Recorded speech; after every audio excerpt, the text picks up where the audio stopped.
आम जनता को फ्रीबीज बहुत पसंद है। चाहे वो सोने के रूप में हो, कैश के रूप में हो, या फ्री सिलेंडर्स हो, या फ्री इलेक्ट्रिसिटी बिल हो, या वाटर बिल हो, या कोई भी चीज़ हो, फ्री हो, बहुत पसंद है। और इस पसंद का फ़ायदा गवर्नमेंट्स उठाती हैं प्री इलेक्शन के टाइम पर। वो जो है बहुत सारे फ्रीबीज बांटती हैं और मैनिफेस्टो में भी इसका जिक्र करती हैं। और ये चीज़ें गवर्नमेंट बनाने में भी हेल्प करती हैं। तो क्या ये सही है? सुप्रीम कोर्ट ने इसको लेकर के हाल ही में केंद्र सरकार से जो है इस पर रिपोर्ट सबमिट करने को बोला है कि Supreme Court views indiscriminate pre election freebies as a threat to physical health and long term economic development. तो सुप्रीम कोर्ट ने इसको जो है फिजिकल हेल्थ के लिए रिस्क माना है, और लॉन्ग टर्म डेवलपमेंट जो हमारे इकोनॉमी की हो सकती है, देश की तरक्की हो सकती है, उसमें ये प्रॉब्लम क्रिएट कर सकता है। जो इनडिस्क्रिमिनेट मतलब बिना किसी कंट्रोल के बांटे जाओ। फ्री में जो है लैपटॉप बांट दो, फ्री में जो है साइकिल बांट दो, फ्री में जो है ज्वेलरीज बांट दो, कैश दे दो, और जो फ्री हो जो कर सकते हो कर दो। तो मालूम है ये पैसा कहाँ से आता है ना? ये टैक्स पेयर का पैसा होता है, ठीक है। और इस टैक्स पेयर के पैसे का सही सदुपयोग होना चाहिए। ऐसा नहीं है कि जब जितना चाहे गवर्नमेंट के हाथ में है तो बांट दो, ऐसा नहीं होना चाहिए। तो इसके वजह क्या है?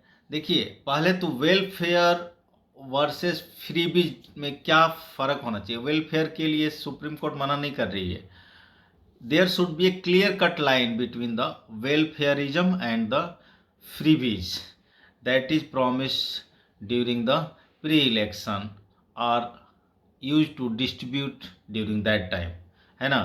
देखिए, फ्री वेलफेयरिज्म स्कीम में जैसे आपकी जो है free education, health care scheme, infrastructure development, ये वेलफेयर है। इसमें जो है जो टैक्स पेयर की मनी है वो इन्वेस्ट कीजिए, इसके लिए कोई दिक्कत नहीं है। इससे जो है यदि इंफ्रास्ट्रक्चर डेवलप हो रहा है वो सबके लिए हो रहा है।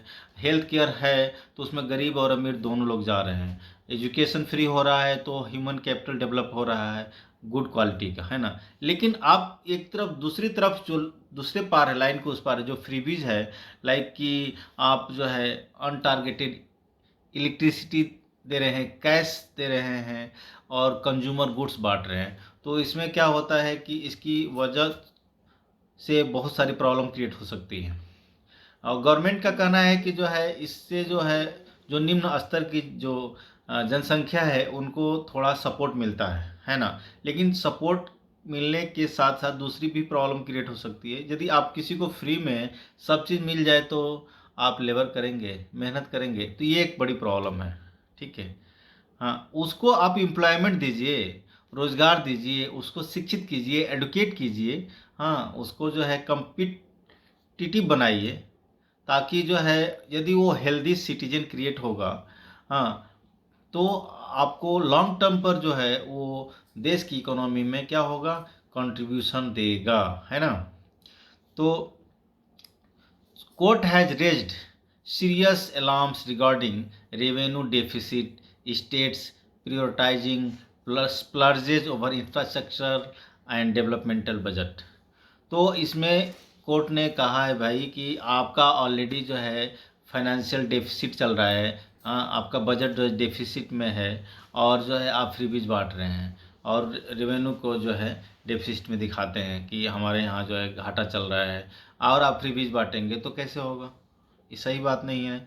और यदि आप फ्रीबीज नहीं बांटेंगे, उसके जगह पर एम्प्लॉयमेंट को इनकरेज करने के लिए सुप्रीम कोर्ट ने बोला कि आप एम्प्लॉयमेंट दीजिए, एडुकेट कीजिए, ट्रेन कीजिए और एम्प्लॉयमेंट दीजिए, इन चीज़ों पर पैसा खर्च कीजिए, ठीक है। लेकिन क्या होता है कि जो गवर्नमेंट होती है वो शॉर्टकट रास्ता जो है इलेक्शन जीतने के लिए अपनाती है, और जनता भी बड़ी होशियार है, जो जितना फ्रीबीज देगा उसके पक्ष में जो है वोट करती है। और लॉन्ग टर्म पर कौन सफ़र करता है? जनता ही सफ़र कर रही है भाई। करेगी कि नहीं करेगी? आप ही बताइए। इलेक्शन जीतने के बाद गवर्नमेंट तो अपने तरीके से चल रही है, और यदि वो फ्रीबीज कुछ लोगों को दे दिया, सरकार बन गई, तो बाकी जो डेवलपमेंट का काम रुक गया वो क्यों करेगी सरकार काम आपके लिए? आपने तो सरकार बना दिया, आपके लिए काम क्यों करेगी? उसको जो सोशल रिस्पॉन्सिबिलिटी से फ़र्क नहीं पड़ता है तो क्यों करेगी वो? आप तो फ्रीबीज पाकर खुश हैं। तो यहाँ एक प्रॉब्लम जो हो रही है उसको ध्यान देने के लिए सुप्रीम कोर्ट ने बोला है। हालांकि इसके पहले भी सुप्रीम कोर्ट ने 2013 में सुब्रमण्यम बालाजी केस में भी इसको हाईलाइट कर चुके हैं कि promises made in the election manifestos do not constitute corrupt practices. देखिए, मैनिफेस्टो में आप जब इलेक्शन के टाइम पर मैनिफेस्टो में कोई प्रॉमिस करते हैं तो ये करप्ट प्रैक्टिस नहीं है। आपको इलेक्शन जीतने के बाद वो चीज़ें पूरी करनी है, तो वो सिर्फ एक टारगेटेड कम्युनिटी के लिए नहीं होती है, वो पूरी जो है कंट्री या उस रीजन के लिए है, उस स्टेट्स के लिए डेवलपमेंट है, उसमें सारे लोगों का भला है। तो सारे लोगों को फ्री में नहीं बांटना है, उनको मैं इंफ्रास्ट्रक्चर डेवलपमेंट कीजिए, एजुकेशन के लिए स्कूल्स कॉलेज बनाइए, और हेल्थ केयर सिस्टम को स्ट्रांग कीजिए, है ना, एडमिनिस्ट्रेशन को स्ट्रांग कीजिए। आप जो है क्रिमिनल जो एक्टिविटीज़ हैं एरियाज़ में, स्टेट्स में, उनको कम कीजिए, ठीक है, लोगों को एडुकेट कीजिए। ये सारी चीज़ें के लिए मैनिफेस्टो में जो आप दे रहे हैं वो सही बात है। और इसमें मैनिफेस्टो में दे दिया कि भाई सोना बांटेंगे, तो ठीक है, इसी को लेकर के पहले क्यों नहीं सुप्रीम कोर्ट ने ऐसा किया? इसको लेकर के भाई आप फ्री भी बांट रहे हैं गोल्ड, है ना, तमिलनाडु में गोल्ड बांटा जा रहा है ना कि भाई हम कितना 8 ग्राम गोल्ड जो है फ्री में देंगे जिनके घर में शादियां होंगी। तो गोल्ड की क्या ज़रूरत है? ज्वेलरी की ज़रूरत है देना। अरे भाई, ज्वेलरी से ज़्यादा उस बच्ची को एजुकेट कर दीजिए, खुद के लिए ज्वेलरी क्रिएट कर लेगी वो, है ना। उतने पैसे का उसको जब बच्ची जन्म ले रही है उसी समय उसके एजुकेशन फ्री कर दीजिए। देखिए, फॉरेन कंट्रीज में एजुकेशन और हेल्थ केयर सिस्टम में जो फ्री है, इससे जनता के ऊपर जो है बिल्कुल बोझ नहीं है। वो फ्री में एजुकेट होगी और स्वस्थ रहेगी, तो जो ह्यूमन कैपिटल होगा वो क्या होगा, हेल्दी एंड स्ट्रांग होगा, और अच्छा कंट्रीब्यूट करेगा इकोनॉमी में, ठीक है। और सुप्रीम कोर्ट फिर से इसको रिकंसीडर कर रही है। Recognising the economic impact of unchecked promises, the court has referred the issue to a larger bench and called on independent bodies like the Election Commission of India and the Finance Commission to design regulatory frameworks। तो election commission और finance commission दोनों मिलकर के एक framework बनाए कि भाई किस तरह की फ्रीबीज देना चाहिए, नहीं देना चाहिए। और एटलीस्ट इलेक्शन कमीशन का तो आपने नतीजा देख लिया है, हम क्या बोलें, ठीक है। Broader perspectives on government freebies क्या है? भाई देखिए, कुछ लोग जो है फ्रीबीज के पक्ष में हैं और कुछ लोग अगेंस्ट में हैं। तो जो सपोर्टर हैं फ्रीबीज के लिए और रीजनल पॉलिटिकल पार्टीज़ हैं, उनका कहना है कि जो है such measures are vital tools for addressing deep rooted social inequalities, redistributing wealth and ensuring a basic standard of living for marginalised citizens. उनका कहना है कि जो एकदम पिछड़े लोग हैं, एक पिछड़ा मतलब कि मार्जिनलाइज्ड हैं, एकदम निम्न स्तर के लोग हैं, उनको ऊपर लाना, सोशल इनइक्वालिटीज़ को दूर करना, रीडिस्ट्रीब्यूशन ऑफ वेल्थ। अब देखिए, पॉलिटिकल पार्टीज का दावा है कि अमीरों से पैसा लो, टैक्स पैसा, और उसको गरीबों में बांटो। तो भैया ये डायरेक्ट ट्रांसफ़र थोड़े अच्छी बात है। डायरेक्ट ट्रांसफ़र तो हमने तो पहली बार देखा कि भाई आप पैसा गरीब अमीरों से टैक्स के रूप में पैसा कलेक्ट करो और उसको गरीबों में बांटो। ये सही नहीं है। गरीबों में बांटना है तो तरीका है कि आप उसको डेवलपमेंट में लगाइए, एजुकेशन में लगाइए, हेल्थ केयर सिस्टम में लगाइए, इंफ्रास्ट्रक्चर डेवलपमेंट में लगाइए, हैं, आप सारी चीज़ें कीजिए। हाँ, तो उसका अपने आप जो फ्री एजुकेशन कर दीजिए और फ्री हेल्थ केयर सिस्टम कर दीजिए पूरा का पूरा। और उस गरीब को क्या चाहिए? फ्री में अब उसको भोजन चाहिए तो उसको एम्प्लॉयमेंट दीजिए ना। जैसे गारंटीड एम्प्लॉयमेंट स्कीम है, उसको प्रमोट कीजिए।